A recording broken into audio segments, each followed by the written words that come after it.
All right, let's talk about a tough truth from America's past. How welfare policies like Section 8 shaped black families. Picture this, it's the 1960s. If you're a black mother seeking public assistance, there's a catch.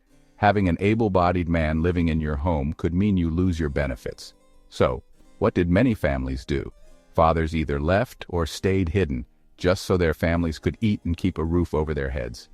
This wasn't just about rules on paper. These policies were enforced, sometimes with surprise inspections, pushing black fathers out. The man in the house rules sent a loud message: you can have help, but only if there's no man around. Now, layer on top the legacy of redlining, banks and the government refusing mortgages to black families in certain neighborhoods. That meant folks were stuck in poor, segregated areas with few chances to build wealth.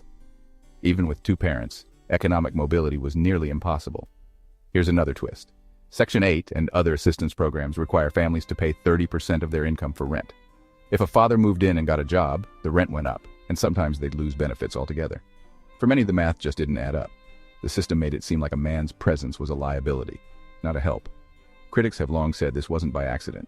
It was a system that divided families and kept generations in poverty. Add in stereotypes from the media, and suddenly the blame is placed on black families themselves, instead of the policies that box them in. Let's be clear, today Section 8 doesn't officially ban two-parent homes, but the mistrust and fear linger. Decades of discriminatory enforcement, surveillance, and tough choices left scars that are still healing. The story of black families and welfare isn't about dependence or irresponsibility. It's about survival, resilience, and a system that too often forced people to choose between family and survival. Understanding this history isn't just looking back. It's about seeing the roots of today's struggles and fighting for real change. There are houses built not of brick and mortar, but of policy and ink. Their foundations are laid in the dark soil of history, their walls papered with statutes written in a language of cold, bureaucratic malice. The American welfare system, especially Section 8, was designed as such a structure. It looms over black America like a Gothic cathedral, promising sanctuary, concealing despair. This is not a story of simple assistance. It is a ghost story, where fathers are exorcised from their own families by the very hand that promised to feed them. These policies were not accidents. They were deliberate, precise instruments of social engineering. Each regulation was a stone in a wall designed to keep the black man out, to render him a ghost in his own home. This is the Gothic horror of American welfare, a system that wears the mask of benevolence while quietly fracturing families.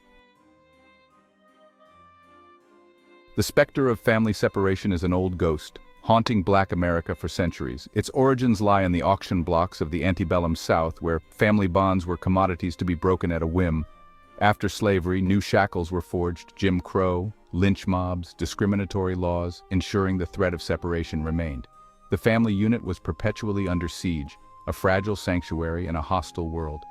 The state continued the work of the plantation owner, keeping stability and security just out of reach. Then came urban renewal and public assistance, cloaked in the language of progress. The welfare state became the new overseer, using applications and eligibility requirements instead of whips and chains. It offered survival at a terrible price. To receive aid, the family unit had to be dismantled. The echoes of the plantation resonated in the housing projects enforced by faceless bureaucrats. The welfare office became the new auction block, where a mother's desperation was leveraged against her family's wholeness. The ghost of the past did not just haunt the new system, it designed it. At the heart of this machine was the man-in-the-house rule, a clause of exquisite cruelty. A family would be ineligible for aid if an able-bodied adult male resided in the home. His presence alone triggered the system's punitive power, cutting off support. He was declared a phantom, whose existence must be denied for the family to survive. This rule forced an impossible choice: a father's love or a family's survival. The government created a scenario where a father's presence meant hunger, his absence meant food. Caseworkers became inquisitors, searching for evidence of a man: men's shoes, shaving cream, a warm bed. The paranoia was constant. The home became a place of anxiety and suspicion. The rule legislated the stereotype of the absent black father into existence, creating a self-fulfilling prophecy. It told black men their value was their absence, black women that their partners were a liability, black children that their fathers were not meant to be there. The policy did more than remove a man from a house. It hollowed out the very concept of family. What remained was a structure that looked like a home, but felt like a tomb. The man who was forced to disappear became the ghost, haunting every room. The sinister architecture of welfare was reinforced by redlining. Red lines on city maps locked black families into under-resourced communities, creating economic dead ends. Home ownership was a distant dream, businesses withered, schools starved. The government created the ghetto, then punished those trapped inside. Into this trap, the welfare system descended like a vulture. The man-in-the-house rule became more destructive where jobs were choked off by redlining. The family's financial calculation became grim, his unreliable wages versus the government stipend, contingent on his absence. Landlords became extensions of the state's surveillance, reporting on tenants to keep subsidies flowing. The pressure was immense, wearing families down. The red lines and welfare rules worked in perfect harmony, ensuring families caught in the trap would never get out. The consequences were not just economic, they were spiritual wounds on Black America. The forced absence of fathers left a void that echoed through generations. Children grew up in homes where the father was a forbidden topic, a source of longing and shame. For Black men, the system was a relentless assault on identity and self-worth, stripping them of their role as provider and protector. Many turned to the streets, seeking belonging denied at home. The system also sowed mistrust between Black men and women, turning love and partnership into liabilities. A woman's survival depended on enforcing her partner's exile, poisoning relationships with resentment and suspicion. This trauma became generational, passed down like a cursed heirloom. Boys without fathers struggled to become fathers. Girls saw men as transient. Cycles of poverty intertwined with cycles of emotional pain. The house was haunted not just by the father who left, but by the pain and mistrust that stayed behind. This is not a relic of the past. The ghost has learned to hide in plain sight. The explicit man-in-the-house rule is gone, but its spirit lives on in today's welfare and tax systems. Asset limits and marriage penalties still punish two-parent, low-income households. Black families are systematically denied access to capital and wealth-building opportunities. The economic pressures that once made a father's presence untenable have mutated, but not vanished.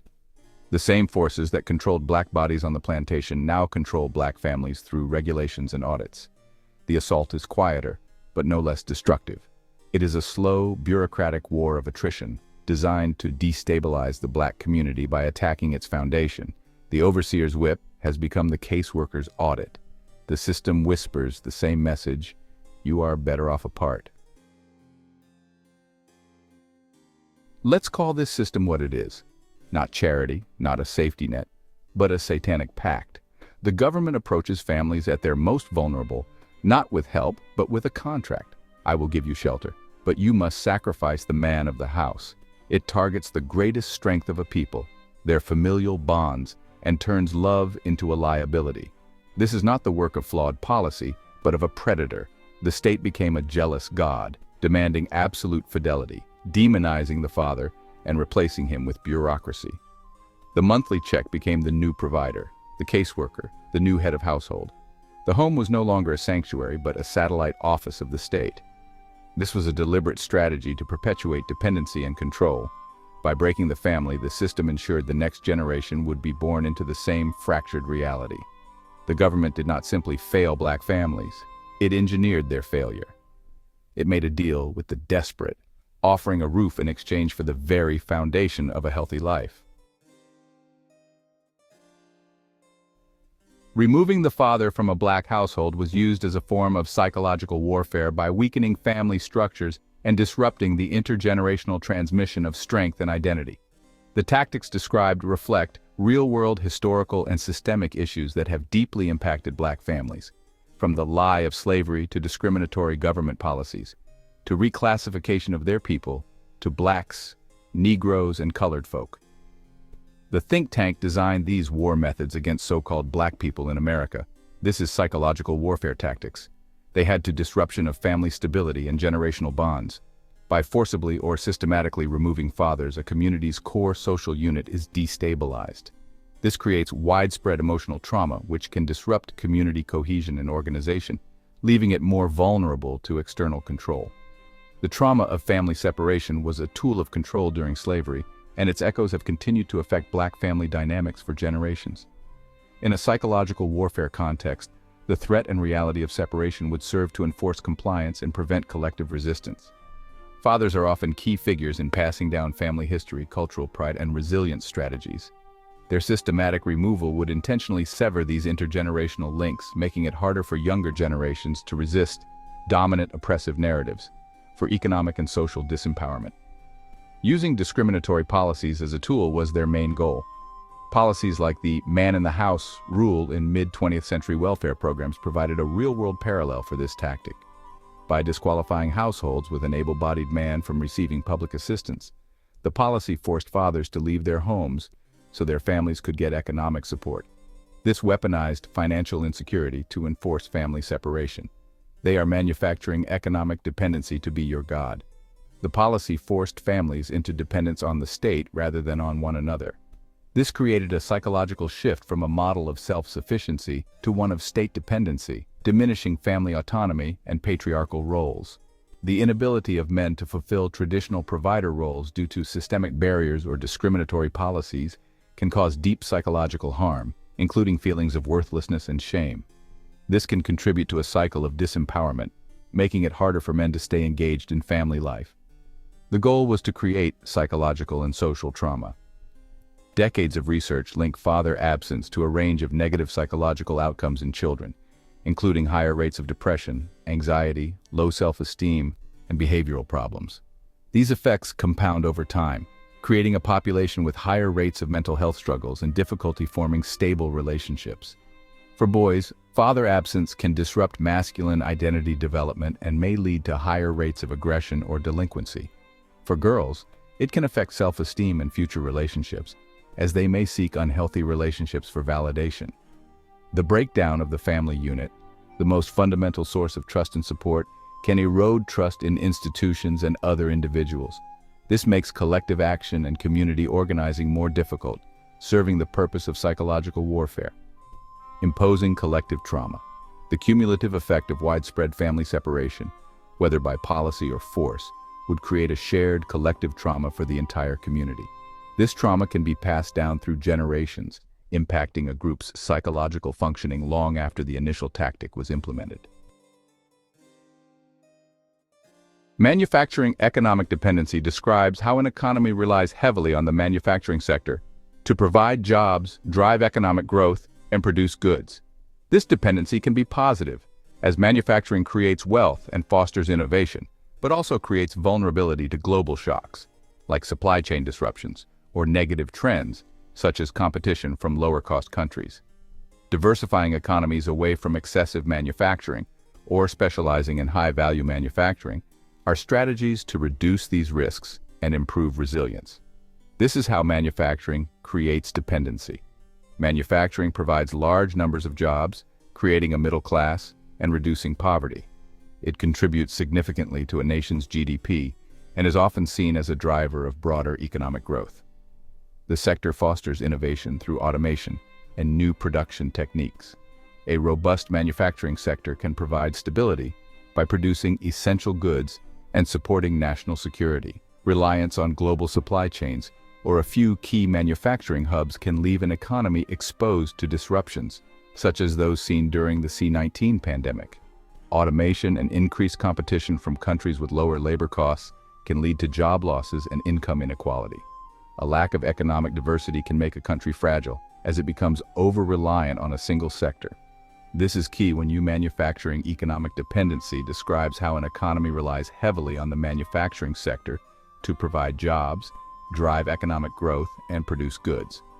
This dependency can be positive, as manufacturing creates wealth and fosters innovation, but also creates vulnerability to global shocks, like supply chain disruptions or negative trends, such as competition from lower-cost countries.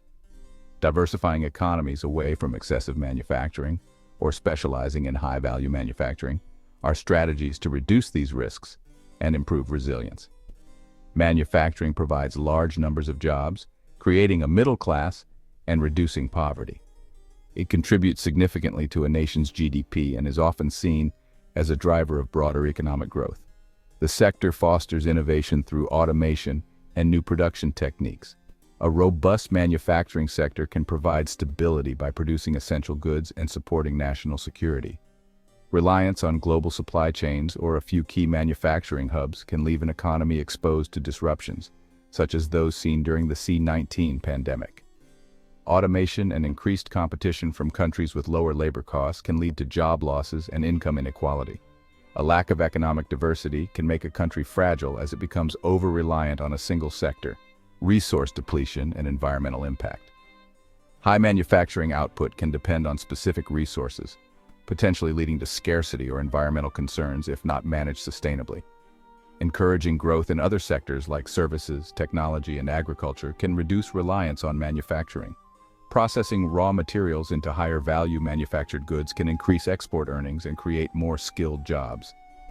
Bringing manufacturing back to a country's own territory or to nearby nations can improve supply chain resilience and job security. Improving education and skills training helps workers transition into higher value and more diverse industries. Resource depletion and environmental impact. High manufacturing output can depend on specific resources, potentially leading to scarcity or environmental concerns if not managed sustainably. Encouraging growth in other sectors like services, technology, and agriculture can reduce reliance on manufacturing. Processing raw materials into higher value manufactured goods can increase export earnings and create more skilled jobs. Bringing manufacturing back to a country's own territory or to nearby nations can improve supply chain resilience and job security. Improving education and skills training helps workers transition into higher value and more diverse industries. The regular sale of POW people tore families apart, with children being sold away from mothers and spouses being separated forever. This created deep emotional scars that were passed down through generations and fostered a sense of powerlessness.